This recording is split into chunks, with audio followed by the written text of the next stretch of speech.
दिया था, वर्ग की भुजा आपको दे रखा है ना, वर्ग की भुजा। ओके स्टूडेंट, आपको वर्ग की भुजा दे रखा है 8 सेंटीमीटर, आपको वर्ग की भुजा की लंबाई 8 सेंटीमीटर दिया है। ओके स्टूडेंट, ध्यान दीजिए। और आपसे पूछा जा रहा है वर्ग की भुजा 8 सेंटीमीटर है तथा एक इसका क्षेत्रफल आयत के क्षेत्रफल के बराबर है।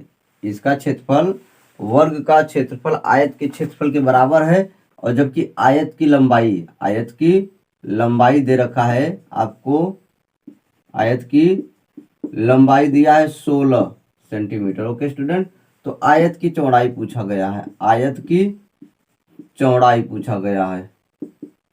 कितना आसान है, ध्यान दीजिए। आपका प्रश्न था एक वर्ग का जो क्षेत्रफल है, वर्ग का क्षेत्रफल, कंडीशन लिख लीजिए पहले, वर्ग का क्षेत्रफल बराबर आयत का क्षेत्रफल, ऐसा बोला गया है, आयत का क्षेत्रफल। वर्ग का क्षेत्रफल जो है वो आयत के क्षेत्रफल के बराबर है। और वर्ग की भुजा 8 सेंटीमीटर दिया था और आयत की लंबाई 16 सेंटीमीटर, तो आयत की चौड़ाई बताना था। तो वर्ग का क्षेत्रफल क्या हो जाएगा, भुजा का स्क्वायर होता है, वर्ग का क्षेत्रफल भुजा का स्क्वायर, जितना है उसका स्क्वायर कर दो, तो 8 × 64। और आयत का क्षेत्रफल क्या होता है, लंबाई गुणित चौड़ाई। आयत का क्षेत्रफल क्या होता है, लंबाई 16 है गुणित चौड़ाई आपसे पूछा गया, मान लो चौड़ाई को b लिख रहा हूं मैं, क्या लिख रहा हूँ, b, आप x भी लिख सकते हैं। तो अब b का मान क्या हो गया, 16 × 64, यानी b बराबर क्या आ गया, 4 सेंटीमीटर। चौड़ाई क्या है, 4 सेंटीमीटर, यही आपका क्या था, आंसर था। देख रहे हैं कितना आसान है, ऐसे ऐसे क्वेश्चन पूछे जा रहे हैं। तो यह था 14/33 और 42/55 और आपको दिया 21/22, 21/22 का HCF पता करना है। Okay student, HCF। Okay student, ध्यान दीजिए। तो हमेशा के लिए रूल याद कर लीजिए। ओके स्टूडेंट, जैसे भिन्न का यदि HCF पूछा गया है, भिन्न है, तो अंश का HCF लिया जाता है। क्या है जो पूछा रहे, तो अंश में वही लगा दीजिए, अंश का HCF बटे हर का HCF। आप डायरेक्ट ट्रिक याद कर लो, LCM, सॉरी।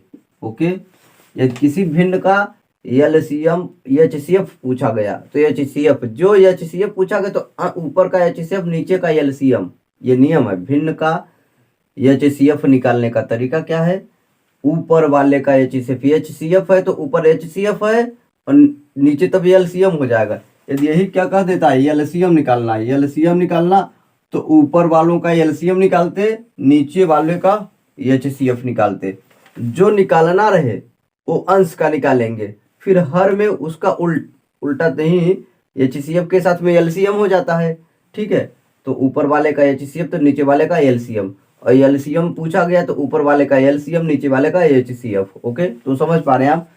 तो HCF निकालना है तो हमको ऊपर वाले का HCF निकालना है और नीचे वाले का LCM निकालना है। तो ये पूरे भिन्नों का क्या हो जाएगा, HCF, है ना, HCF निकालने का ये फार्मूला होता है भिन्न का।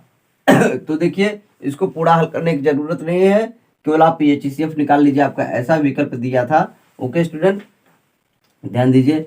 आप 14/42, पहले अंश का HCF निकाल लो, अंश का क्या कर लो, HCF आप निकाल लो, कॉमन सी बात है।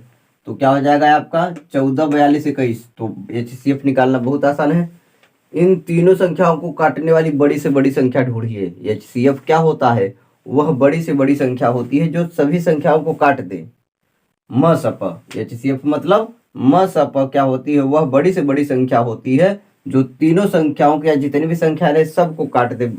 ठीक है, तो देखिए 7 दिखाई दे रहा है तीनों को काटने वाला, 7 दूनी 14, 7 6 42, 7 3 21। 7 के अलावा ऐसी कोई बड़ी संख्या नहीं है जो तीनों को काट दे।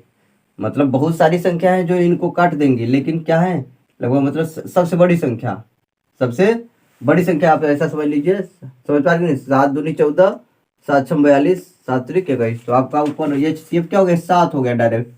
और LCM क्या होता है, ध्यान दीजिए। LCM क्या होता है, वह छोटी से छोटी संख्या होती है जो संख्याओं से क्या हो जाए, कट जाए, वह स्वयं कट जाती है। तो आप देखिए आपके विकल्प में जिसमें अंश में 7 होगा, जिसमें अंश में 7 होगा वही आपका आंसर होगा। ओके स्टूडेंट, और नहीं तो आप क्या कर सकते हैं, LCM निकाल सकते हैं, 33 है ना, 55, इस तरीके से आप निकालना जानते हैं, उसको करने की जरूरत नहीं है, आपका समय नष्ट होगा, है ना। मैं आपको बता रहा हूँ, आपका विकल्प जिसमें 7 अंश में है वही आंसर सही होगा, तो आप देख लीजिएगा जिसके पास पेपर होगा। ओके, नहीं मालूम है तो इसका लसपा निकाल लीजिएगा, इसका क्या कर दीजिएगा, लसपा निकाल लीजिएगा और आपका आसानी से आ जाएगा। ओके, तो इसको रिवाइज कर रहे हैं, तो वही विकल्प सही होगा जिसके अंश में क्या होगा, 7 होगा। 7 प्लस 2 करणी में 10 का क्या है, वर्गमूल है। 2 करणी में 10 का ये वर्गमूल है। इसका वर्गमूल क्या होगा आपसे पूछा गया है, तो इसको आप देखिए, इसका वर्गमूल क्या होगा, बहुत ही आसान है। ठीक है, 7 को लिख दीजिए 5 प्लस 2, और ये क्या हो जाएगा, 2 गुणित करणी में 5 गुणित करणी में 2। ओके, ऐसा लिखा जा सकता है, 5 दूनी 10, और 2 तो ये है, इसी को ऐसे तोड़ सकते हैं, और 7 को ऐसे। अगला इंपॉर्टेंट चीज याद रखिए, यहाँ पर 5 प्लस 2, तो इसको √2 क्या लगाया, लिखा ऐसे लिखा जा सकता है, करणी में 5 का वर्ग प्लस करणी में 2 का वर्ग। ओके स्टूडेंट, समझ पा रहे हैं, क्योंकि करणी में 5 का वर्ग करेंगे तो क्या आ जाएगा, 5 हो जाएगा, क्या हो जाएगा, ये 5 हो जाएगा, और करणी में 2 का वर्ग करेंगे तो 2, तो 5 2 7 हो तो है, तो 7 को तोड़ करके, है ना, आप इस तरीके से लिख दिए हैं। ओके, तो देखो आपका ये फार्मूला a² प्लस b², इसको a समझो, इसको b समझो, है ना, a² प्लस b², 2 तो अपने से होता 2ab। ओके, तो ये क्या है, करणी में 5 प्लस करणी में 2 का होल स्क्वायर है ना, और इसका मान क्या है, ये है, इसी को तो हल कर रहे हैं आप, इसी को हल कर रहे हैं, ये चीज इसके बराबर है। तो ये क्या है, 7 धन 2 करणी में 10। ओके स्टूडेंट, तो जब स्क्वायर उधर जाएगा, स्क्वायर उधर जाएगा तो क्या बन जाएगा, करणी बन जाता है, वर्गमूल। जब स्क्वायर उधर जाता है तो क्या बन जाता है, वर्गमूल, क्या चिन्ह है, करणी है ना, वर्गमूल हो जाएगा, 7 धन 2 करणी में 10। इसका मतलब इसका वर्गमूल क्या है, यह है। ओके स्टूडेंट, आपका सीधा सीधा आंसर था, आपका यही विकल्प सही था, देख लीजिए जिसमें होगा ये क्वेश्चन, बहुत आसान था। फिर से पहला नंबर, 7 को 5 धन 2 लिखेंगे, अब 5 का मतलब करणी में 5 का स्क्वायर और करणी में 2 का स्क्वायर, है ना, और 2ab, 10 को ऐसे लिख लीजिए, तो देखिए आपका मैच कर रहा है, a² plus b² plus 2ab, इसको a समझिए, इसको b समझिए, तो आपका है, और ये चीज इसी के बराबर है ना, इसको इसी के बराबर कर दिए, होल स्क्वायर है ये, करणी में 5 प्लस करणी में 2 का ये क्या है, होल स्क्वायर है, आप समझ रहे हैं, तो इसके बराबर कर दिया, स्क्वायर उधर गया तो क्या बन गया, एक करणी वर्गमूल है, जिसके ऊपर ये लग जाता है, इसका मतलब वर्गमूल निकालना होगा, है ना। जैसे √x है, इसको √, यानी x का वर्गमूल आपसे पूछा जा रहा है। ओके, तो नोट कर लीजिए। ओके डियर स्टूडेंट, तो देखिए आपका एक क्वेश्चन पूछा गया था, पाई के विषय में पूछा गया था। पाई एक अपरिमेय संख्या है, आप क्लास 9 से ही, क्लास 8 से इस चीज को सीख रहे। पाई क्या है जी, अपरिमेय संख्या है, आप याद रखिए, इरेशनल नंबर।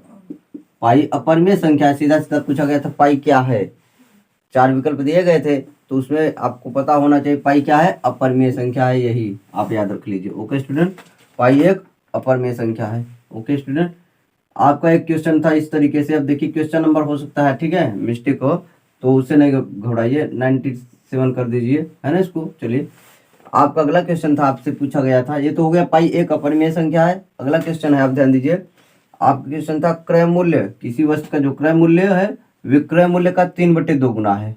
जो क्रय मूल्य है सीपी, क्रय मूल्य जो है सीपी है, विक्रय मूल्य का 3/2 गुना है, विक्रय मूल्य का एसपी का 3/2 गुना है।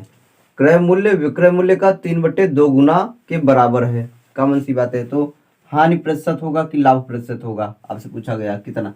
तो ऐसे प्रश्नों को हल करने के लिए सीधा सीधा आप क्या हो जाएगा, ये सीपी बट्टे क्या, ये आ जाएगा एसपी, और ये आपका क्या है 3/2, है ना, ये एसपी गुणा में है तो ये कहाँ आ जाएगा, बट्टे में। इसका क्या मतलब, सीपी का मतलब क्रय मूल्य और एसपी का मतलब विक्रय मूल्य, सीधा सीधा।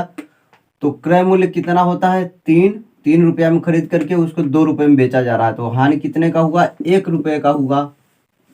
हानि प्रतिशत कितना हुआ, 1, और हमेशा क्रय मूल्य को नीचे लिखा जाता है। ओके, गुणित 100, आपका इसको भाग देंगे 3 से 33 सही, 1/3% की हानि होगी। हानि याद रखें, लाभ नहीं, क्योंकि लाभ भी दिया रहेगा ऑप्शन में, हानि होगा।